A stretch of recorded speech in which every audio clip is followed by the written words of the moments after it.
Boom! What up, though? Real talk. Here's the best way to not waste your money and your time and get the most out of every flight lesson. Let's get into that thing. Let's go! Boom! It's two things that you shouldn't play about in life, and that's your money and your time. And you don't want to waste either one of them. These are two of the most invaluable assets that you have in life.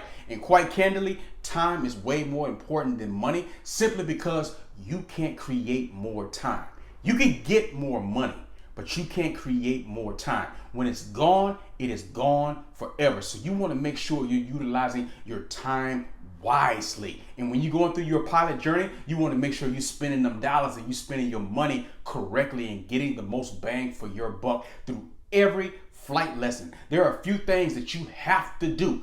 They are must-dos for you to make sure that you get the most out of every flight lesson and you don't waste your money and your time, because you don't play about them things. Let's talk about how to do that. Let's get into that thing. Let's go! Hey, numero uno. The number one way for you to never waste your time or your money while you're going through your pilot journey is to make sure that you are prepared and you plan for every flight lesson.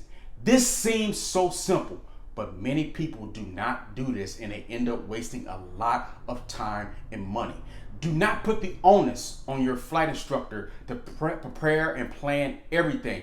You want to be in the mix and working in collaboration with them for every flight lesson. And a lot of that onus goes on you. You take ownership, extreme ownership of what you're doing because you're a big leader. And that's what leaders do, baby, that extreme ownership of things. Because what you want to do is you want to make sure that you're thoroughly prepared for what you're about to review. And the more time that you spend preparing, the more time that you can spend executing instead of just reviewing basic knowledge in the sky. Remember this one key fact about aviation and learning to fly. The more that you learn on the ground, the cheaper it's going to be to fly. The more that you learn on the ground, the cheaper it's going to be to fly. Meaning, if you didn't learn anything on the ground and you took it upon yourself to learn everything inside of the aircraft, it's going to be very expensive for you to learn how to fly. But the more that you can learn on the ground, so when you get inside the aircraft, you're just executing and reviewing what you've already learned on the ground, those flights are going to be a lot cheaper for you in the air. So learn as much as you can in every aspect of aviation on the ground. And then that way, when you get in the sky, you're just executing what you've already learned and trying to get it to retain it to muscle memory in the sky. So you want to go about this. Let's say, for example, on one of your flight lessons, your instructor told you on your next flight, we're going to be reviewing how to get into slow flight. Cool. So now you already know you should be going home and reviewing, watching the videos on this channel. If you want videos on slow flight or any other maneuver, they're all there, baby. Over 100 of them things. Everything that you need to know for you to become a pilot is on this channel. So after you review the maneuver and you understand exactly what to do on the ground, and then you can start sharing that maneuver. Again, that's part of your groundwork as well. And you're doing all of this in preparation for your flight lesson. And then after you do that, you begin executing that muscle memory with the chair. You be going watching more videos and getting acclimated to what you need to do, doing your reading, making sure you up on everything that needs to be done. And then when you show up for your lesson and you get into the sky with your instructor, now you're just executing what you need to know. How does that save you time? You spent all this time on the ground getting acclimated with slow flight. Now that you're inside the aircraft with your instructor, you're only going to spend this much time as they go over a nice demonstration and you're going through it through your head like, yep, you do that, and you do that, and you do that. And now it's your turn. And then when you begin to execute, a lot of the things that you've been preparing is going to help you be able to execute more quickly. It's going to help you learn faster, and that ultimately is going to help you save money and time. Versus the opposite of that. You were told, or maybe you weren't told anything. You just showed up on a day of your flight lesson, not knowing what you're going to review. That is a mistake. You had no time to prepare for anything. You didn't prepare for anything. And hey, you can just wing it, but you don't want to wing flight lessons. Winging flight lessons costs you a lot of time and a lot of money. You want to be thoroughly prepared for every lesson. Again, the ownership of this is on you. Do not let anyone else just take the full ownership for your entire process. You're part of this as well. You're spending your money. Make sure you get the most for your time and your money. And part of that is you being prepared for each and every lesson. Hey, and part of that preparation and plan is the second part of that. And that is, don't run away from things that you think are challenging.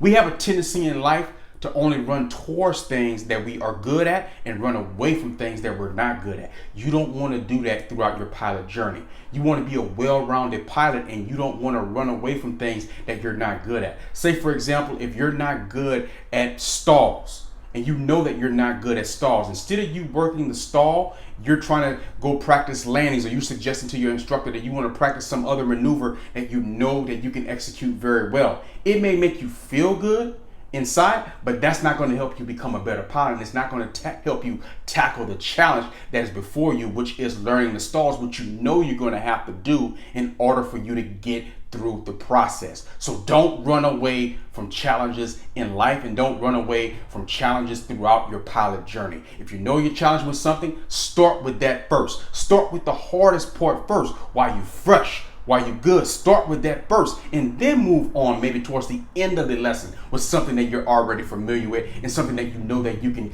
just crush, because that way you're ending your lesson on a high note.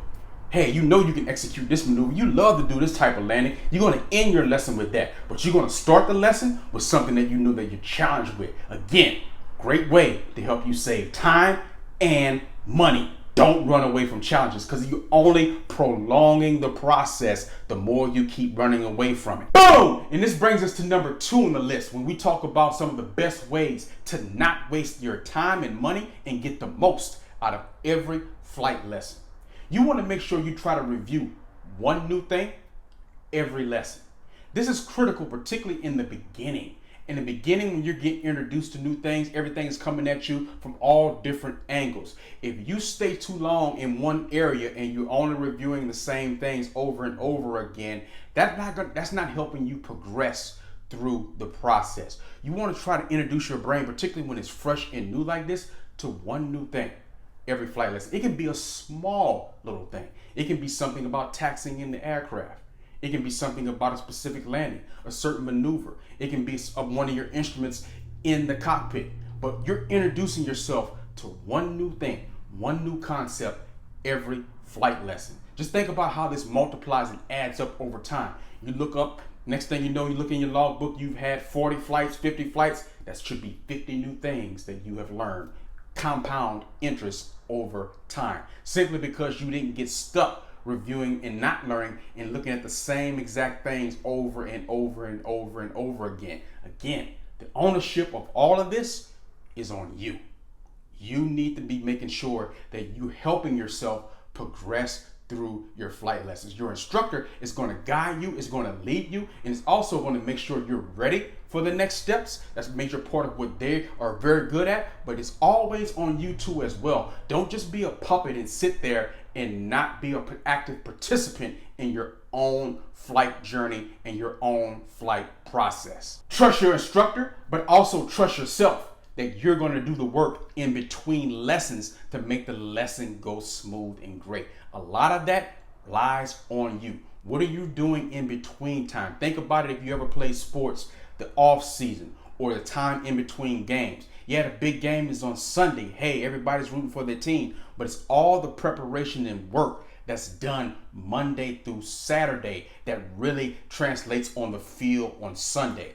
You need to think about your flight lessons in the same exact way. It's all the work in between the lessons that's going to dictate how well the lesson itself is going to go. And that is where you got to step up. Hey, boom! Numero tres. Number 3 on the list of some of the best ways to not waste your money or your time and get the most out of every flight lesson. Make sure that you don't just become a passenger. And what I mean by this is, when you're a pilot of any level at any kind, one of the hardest things for you to do is just to sit inside of an aircraft and not do anything. You want to be pilot in command, baby. Hey, you want to take control of the controls. And if you have an overzealous instructor who may be wanting to demonstrate a lot of different things to you, you can find yourself, particularly if you remain passive, to just becoming a passenger in a lot of your lessons. So instead of you, maybe they demonstrate one time and then have you begin to execute over and over until you being able to execute it correctly, versus them just flying you around and then you're just becoming a passenger and not really learning anything. Again, you're paying for your flight lessons. This is why it's important for you to have a very good relationship with your instructor that's guiding you through the process. If you're looking for tips and tricks about how to pick the best flight instructor for you, there's videos on this channel specifically talking about how to pick the best instructor for you. Because there's no such thing as a universal best instructor for everyone, but you have to pick the one that goes very well with you, your learning style, your personality, and a variety of other things that are detailed in that video. A link at the end of this video where them links be at. But you want to make sure that you do not just become a passenger on all of your flight lessons, because again, that's going to cost you a lot of time and of course a lot of money. You're not going to learn anything just being a passenger exclusively. So you want to make sure there's a lot of give and take. And when those controls are in your hand, my controls, then you're taking control and you're executing and making sure you understand that. And if you really don't understand something, then you pause for a second and let your instructor demonstrate and show it to you. And then it's right back to you. My controls, and you're taking control of the aircraft and of your flight lesson. Hey, numero cuatro, some of the best ways for you not to waste your time or your money and get the most out of every flight lesson. Do not fly if you're not feeling well mentally or physically. This can be very hard to do, particularly in the beginning, because you're just excited to fly. You're excited to get out there. And let's just say, for example, you had this flight lesson on the schedule for several days in advance or weeks in advance. And you get to the point that maybe a few other flight lessons have been canceled, maybe due to weather, and you're finally getting a chance to fly. But you're not feeling well. Mentally, you're not there, or physically, you're not there. Don't push through on that. The plane isn't going anywhere, the airport isn't going anywhere, and it's very hard, again, to do this. This is why this is one of the keys to help save you time and money. Because what you're essentially doing in that position is you're putting yourself in a position where you're just going to end up wasting your time and money, because the likelihood of you retaining any information, if you're not 100%, particularly mentally or physically, is not very good. So you're just throwing money away because you're not going to retain a lot of what's being reviewed in the first place. And then secondarily, what it causes you to do is, and this is a good thing, if you are to practice this and not fly when you're not mentally or physically there, after you become a pilot, that's going to be very critical for you to make that call or when you're not feeling well physically or mentally. So if you can already do that and learn to do that at the student pilot level, that's only going to help you after you get your pilot's license, because no one's going to be there to tell you, hey, you're not there mentally right now. Wait till you get everything together, then go fly. Or you're not feeling well physically. Wait until you get everything together, then go fly. So learn to practice these habits early on, and they can translate for you later when you are pilot in command. If you're not going to be at the point where you're going to be able to get the most out of a lesson, you don't want to throw your time or your money away. Use that time to heal quickly, and then you can get right back at it. It's just that simple. Don't forget to like this video, comment on this video, share this video, and subscribe to this channel. I am Donovan Batiste. This is Leadership Mindset. It's the set forever, baby. Hey, a place where you can come for free and fun videos about everything that you need to know for you to become a pilot. Because I want you to feel what pilots all over the world feel when we swinging and banging that thing. Let it do what it do, baby. Hey!